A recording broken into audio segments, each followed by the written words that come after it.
खूप कमेंट आलेले की या चित्रपटाविषयी बोल. अरे मित्रांनो, या चित्रपटाविषयी मी काय बोलू? याचा ऑलरेडी मी रिव्ह्यू केलेला आहे. तुम्ही नाही बघितलं तर मी काय करू? याचं ओल्ड जे नाव होतं तेव्हा असं नव्हतं की पहिल्या दिवशी चित्रपट बॅन झालेला. 2-3 दिवस लागलेले, पहिले शोध झालेले त्याचे, लोकांनी रिव्ह्यू पण केलेले. आणि मी तेव्हा पण म्हणलेलं की इट जस्ट दॅट की हे लोक फक्त पब्लिसिटीसाठी नाव असं करताय आणि भावनांशी लोकांच्या खेळताय असं मी बोललेलो. कारण जेव्हा मी हा चित्रपट बघितलेला आणि तेव्हा ऑब्व्हियसली यात काही वाद नाही की CBFC वगैरेचा काही इश्यू इथं या बाबतीत नव्हता. स्टोरी चेंज व्हायला, स्टोरी यांनी जशीच्या तशीच ठेवली आहे, तो इश्यूच नाही इथं. फक्त टायटल चेंज करायचं होतं. काही काही वेळी काय होतं की मूवीच्या चित्रपट जे असतात बॉलिवूड वगैरेचे, आता मराठी म्हणून मी काही नाही म्हणत आहे, पण तेव्हा स्टोरी बदलावी लागते यांना काही वेळी, जर काही वादग्रस्त गोष्टी असतील तर. याच्यात यांनी फक्त अट्रॅक्शन व्हावं या चित्रपटाचं, एक तऱ्हेने हाईप बनावी म्हणून असं नाव ठेवलेलं. यामागे बाकी काही यांचं लॉजिक नव्हतं. आणि या चित्रपटाचं जर नाव चेंज झालं असं तुम्हाला म्हणू की त्यामुळे हा चित्रपट चांगला आहे, तर तुम्ही आठवा त्या दिवशी जेव्हा मी रिव्ह्यू याचा दिलेला, मागच्याच शुक्रवारी आय थिंक आलेला हा चित्रपट, तेव्हा मी तुम्हाला एक गोष्ट बोललो होतो आणि मी त्या रिव्ह्यूवर कायम आहे. मी एवढंच म्हणलेलं की या चित्रपटाचं तुम्ही नाव वेगळं जरी ठेवलं असतं ना, तरी या चित्रपटाची स्टोरी असं काहीच नाही आहे की लोकांना टच करेल आणि काहीतरी एक वेगळंच तुम्ही मंत्रमुग्ध व्हाल आणि खूपच एक्स्ट्रा ऑर्डिनरी स्टोरी आहे. याचं तुम्ही काहीही नाव ठेवा, उलटा फक्त या चित्रपटाला एक हाईप मिळाली कारण याचं नाव वादग्रस्त ठरलं होतं, बस दॅट्स इट. आणि या चित्रपटाची ऑटोमॅटिक हाईप होईल असं मी म्हणलेलं.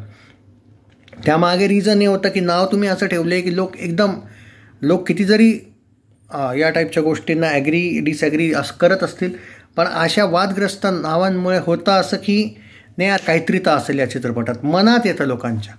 पण ते पण काही यांच्या फेवरमध्ये नाही गेलं. ना कलेक्शन आलं या चित्रपटाचं, नाही ना काही झालं.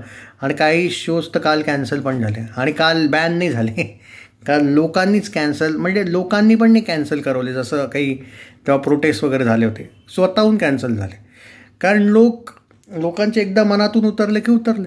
आणि दुसरी गोष्ट, चला ठीक आहे, मी एक सेकंडसाठी हे पण म्हणतो की मनातून नाही उतरले, पण जेव्हा तुम्ही तो ओरिजिनल नावासोबत जेव्हा तो चित्रपट बघितला होता तेव्हा यूट्यूबर्सने तर रिव्ह्यूज केले होते. ते रिव्ह्यूज कोणत्या अँगलने खूप चांगले होते की नाव चेंज केलं की ही चित्रपट ऑटोमॅटिक काही भाई एक कमाल करेल आणि जबरदस्त कलेक्शन येईल. काही प्रॉब्लेमच नव्हता, काही पॉसिबिलिटी नव्हती. That's it. एकदम ॲव्हरेजची स्टोरी आहे आणि फक्त त्या नावामुळे म्हणतोय मी असं नाही आहे. तुम्ही आठवा त्या दिवशीच्या रिव्ह्यूमध्ये मी एवढंच बोललेलो, एक सेकंडसाठी मी सगळे वाद बाजूला ठेवून जर या चित्रपटाविषयी जरी बोलू तरी याची स्टोरी अशी नाहीच आहे कोणत्या अँगलने, की फक्त या चित्रपटाचं एक अट्रॅक्शन होतं ते नाव, आणि ज्यामुळे कदाचित काही लोक गेले असतील तर बस. पण ही एक फसवेगिरी आहे की तुम्ही नाव अट्रॅक्टिव्ह ठेवताय आणि स्टोरी एकदम कॉमन, एकदम सिम्पल. आणि प्रेझेंटेशन पण स्टोरीचं असं नाही की यार काहीतरी आहे की मी याला काहीतरी तरी असं उत्कृष्ट वगैरे बोलू. जे खरं आहे ते खरं आहे. आणि असं हा विचार मनातून काढून टाके की जस्ट त्या नावामुळे मी चिडलो वगैरे, नाही, नॉट ॲट ऑल. आता तर नाव चेंज केलं आहे, मग तर मी चांगलं म्हणायला पाहिजे होतं. प्रॅक्टिकली तसं नाही आहे. चित्रपट खूप ॲव्हरेज आहे. तुम्हाला बघायचं तुम्ही बघा थिएटरमध्ये, पण असं काही नाही की तुम्हाला खूप आवडेल.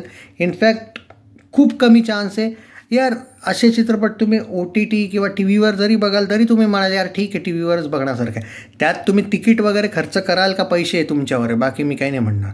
आय थिंक मी त्या दिवशी 5मधून 2.5 स्टार दिले होते, जेवढं मला लक्षात आहे. मे बी का 2.75, I don't remember, may be 2.5 दिले होते. मी त्या गोष्टीवर कायम आहे.